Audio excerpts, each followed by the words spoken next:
one of the most unique things that I've ever read about in history myself. In the sense that here you had thousands of people who believed with all that they had. They walked away from their parents. They walked away from their children. They walked away from their friends for this belief, and would walk through blazing fire for this belief in the Nation of Islam. The black man is God, the white man is the devil. But then for someone to come up and say, no, this is not Islam. This is what you've been believing in is not true, is not right. And to have that whole organization, thousands, to follow that leadership and to make such a transformation is mind-boggling. There's over 2 million, 3 million close to 3 million African-American Muslims, where when the change came for the Nation of Islam and Minister Wallace D. Muhammad became the leader, there were certain things that he said that registered on me as if I had heard them before. When it specifically the concept of God. God is more of a spiritual being than he is a physical being.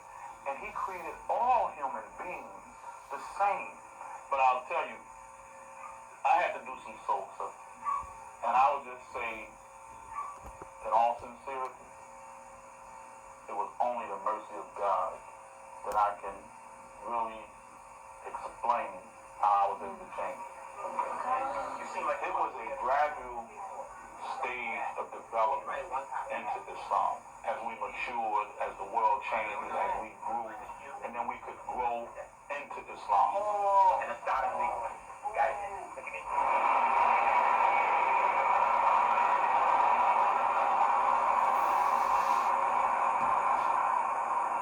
I thank God for the change that I was able to make, and for the thousands of others who came to the Nation of Islam and who embraced Islam under the leadership of Imam Wallace D. Muhammad, who himself became very patriotic in a rational way and moved us away from that kind of mentality that we had. Because right now,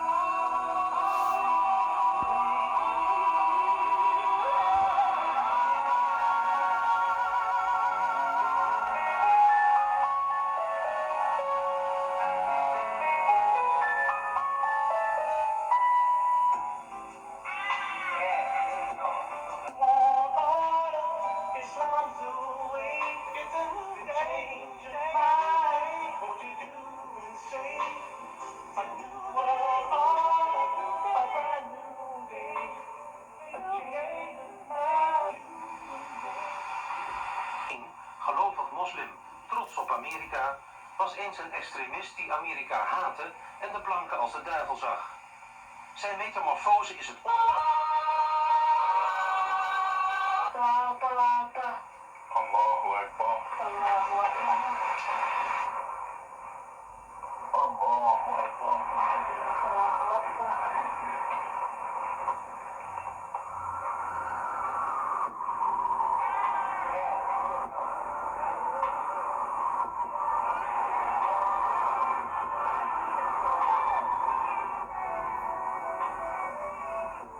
El-Amin woont in Newark, New Jersey. Een overwegend zwarte stad, een half uur rijden van New York. Darkness no longer, the time has come. Get yourself together, make family number one. Daddy's out there, where you ought to be. You're standing on corners, shoot each other brothers sleep. These are like the projects I grew up in during 1967, racial riots in Newark, from about 9 or 10 years old. And the frightful thing was on one of these days, we hear a bang on the door while the bullets are flying. Boom, boom, boom.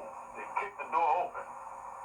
And I remember 2 National Guard, actually 3 National Guardmen. They were white Americans, and they kicked the door, and they had what I understood to be machine guns, you know, Uzis. In later years, when I heard the teachings of the Nation of Islam about white people being devils, I'm almost 100% convinced that this flashed into my mind in terms of white men kicking our door down, pointing a machine guns at my family, my mother, and all of these things, and then connecting it to that. You've been living so hard, day by day. It's time to make a change, and Islam's the way. If you want order, Islam's the way. It's a new day, your mind. What you do and say, a new world order. This place here, Masjid Muhammad. This was temple number 25. This is where the majority of us came through during the days of the Nation of Islam. I was 16 years old when I joined and received my ex. Whatever your last name was, if my name was Robert King, your last name would be dropped and you would be given an X. You did not know your true name that you had before you were brought to America, that you had in Africa. So King or Jones or Smith was incorrect, so it was crossed out. Because it was the master's name. Because it was the slave master's name, but you could keep your first name because that was your given name by your mother. I legally changed my name around 1983 or so. And El-Amin, which means truthful and honest. When I saw that name, I said, that seems like something I would want to be. And Mustafa means the chosen one. And I felt that I was chosen to begin the process of generations of Muslims in our family.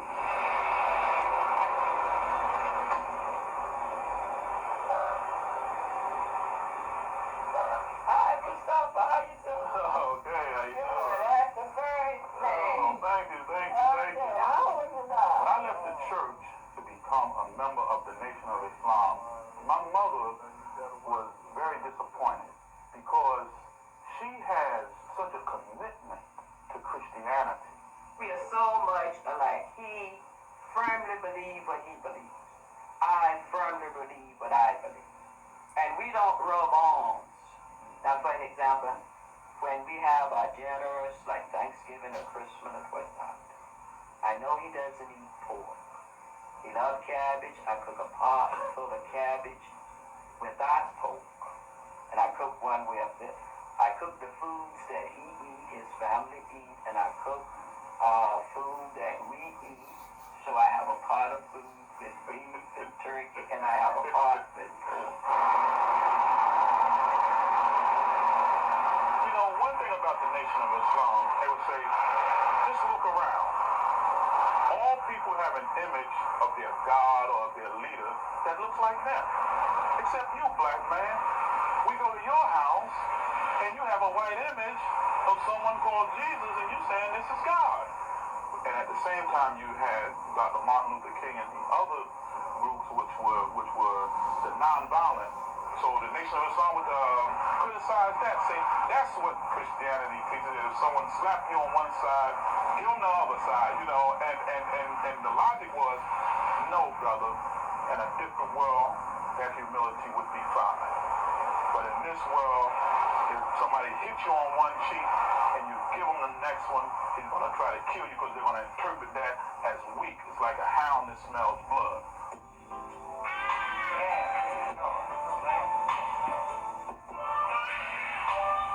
In de sloppenwijken van de grote steden is de zwarte vorm van islam geboren. Racisme, armoede, werkloosheid en gebroken gezinnen waren de voedingsbodem. Mother's here, the boy, out here in the hood. Your kids are statistics, and it really ain't all good. The heart is on, and brother, you're the prey. Serving time in jail, it just ain't the way. We did not accept ourselves as Americans. We didn't believe we should pay taxes to the American government. We preached and believed in the fall of America, that there was a day that was coming when America would be destroyed for its crimes against black people. We believed that, and that the black people would survive. We despised the American flag. We saw the red as the blood of the black man. Theologisch gezien was de Nation of Islam een vreemde secte. Volgens de Nation was Allah verschenen in de persoon van een man. En was Elijah Muhammad, de leider van de Nation, de boodschapper van Allah zelf. It was considered blasphemy by the majority of Muslims in the world. Because along with that theology of man as God and Elijah as the messenger, there was also the concept of man as the devil. So if you had man as God and man as the devil, that man was the white man. So the black man was the God, the white man was the devil. So again, that was a blasphemy because it was said and taught in the name of Islam. Toen Elijah Muhammad in 1975 stierf, nam zijn zoon, Wallace D. Muhammad, de leiding over. Dat had diepgaande gevolgen voor de Nation of Islam. Want Wallace D. had in Egypte de ware leer van islam ontdekt. Hij brak met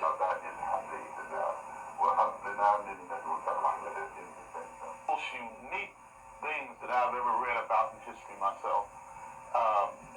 It was one of the most unique things that I've ever read about in history myself.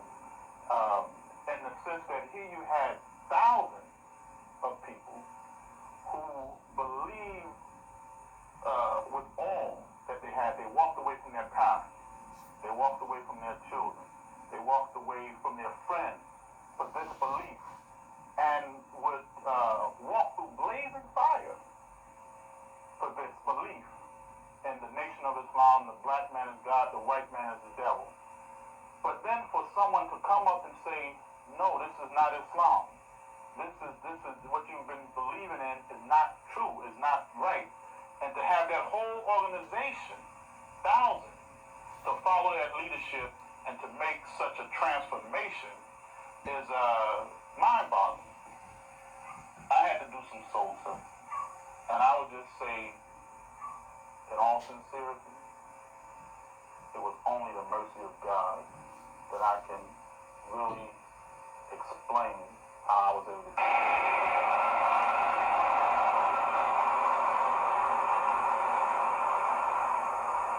I thank God for the change that I was able to make and for the thousands of others who came to the Nation of Islam and who embraced Islam under the leadership of Imam Wafa Muhammad, who himself became very patriotic in a rational way and moved us away from that kind of mentality that we had. Because right now, we could very well have, in the Nation of Islam, have become instruments of terror. And if not instruments of terror, most certainly the strongest sympathizers of those who attacked the World Trade Center. And somewhere have been applauding what had happened to it. But these people who did this in the name of Islam, they are wrong. They should be condemned by us, and I believe that they're burning in the hellfire now. Felicia, hold up for a minute. Felicia, he couldn't just walk when this terrorist attack happened on September 11th. Some of the parents at the school came and took their children out right away. And at that point, it really dawned on me that my children are somewhere in school. And what this may mean. But not only because of the terrorist attack, but because they're Muslims. I was concerned about how other students, or even adults for that matter, will react to them because they are Muslim. Okay? It is more qualified to say that America is evil, America is the devil, than the black man in America who was taken away from his home, who was raised in slavery, who was stripped of his language, stripped of his culture, his religion, his identity, etc., and treated like an animal. I think we are in a very unique and fortunate situation in America because America offers certain freedom, certain liberties that we don't even find in the Islamic world. There was a promise in America of people having being seen in the Constitution, being seen as endowed with certain inalienable rights given to them by their Creator. Among these are life, liberty, and the pursuit of happiness. When I see that as a Muslim, that ties directly in with our religion, and we can't be afraid to look at the Quran, look at our religion, look at the American documents, and see where these things tie in at. And I'll tell you, as an African American Muslim, I see so many similarities in the freedoms of America, what the founding fathers wrote and hoped for. I see the same thing in our religion. If you want order, Islam's the way. It'll change your mind. What you do and say. It's a new world order, a brand new day. No change your mind for the human race. If you want order, Islam's the way. It'll change your mind. What you do and say. It's a new world order, a brand new day. It's a change of mind for the you want order. Islam's the way. It'll change your mind. What you do and say. It's a new world order, a brand new day. It's a change of mind for the As usual, I sent a letter to the Imam keeping him informed of this documentary that was done by producers from the Netherlands, as you can see. Just brief, I won't have to read the whole thing. As you can see on November 20th, 2001, dear Imam Dumidi Muhammad, I pray that this letter finds you in the best of health and spirit and enjoying this blessed month of Ramadan. The purpose of this letter is to inform you of a documentary that is being completed in the Newark area concerning African American Muslims. It is to be shown in Europe, Holland. The broadcasting company is called, as you can read, just letting you know that without reading all this, that I most certainly kept Imam Muhammad informed. And then this letter here was on the 20th. Then when it was sent to me from Europe, I sent a copy to the Imam, and that was January 28, 2002. Please find enclosed with this brief letter a video of a 30-minute documentary of the African American Muslim. As I informed you before, it was done for a television program in Holland, Europe. It was actually a portrait of me as a symbol of the African American Muslim, etc. Okay, so alhamdulillah, I just showed some parts of that. Just part of documenting, preserving, and sharing our history for now and future generations.